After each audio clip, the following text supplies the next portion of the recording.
कहते हैं महाभारत का युद्ध खत्म हुआ, लेकिन असली विनाश तो उसके बाद शुरू हुआ था। महाभारत का महान युद्ध 18 दिन तक चला।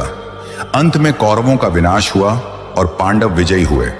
लेकिन विजयी भूमि कुरुक्षेत्र अब किसी उत्सव का स्थल नहीं, बल्कि लाखों वीरों की लाशों से भरा एक महाश्मशान बन चुका था। चारों ओर टूटे हुए रथ, बिखरे हुए धनुष बाण और तलवारें, जले हुए ध्वज और बिखरी हुई हड्डियां दिखाई देती थीं।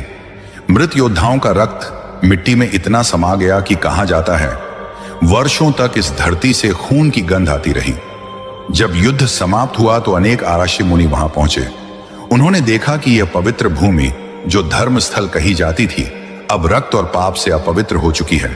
तब उन्होंने कहा, यह भूमि केवल युद्ध और विनाश की नहीं, बल्कि धर्म और अधर्म के अंतिम निर्णय की भूमि बनेगी। इसीलिए कुरुक्षेत्र को धर्म क्षेत्र कहा गया, जहां हर युग में धर्म और अधर्म की परीक्षा होती है।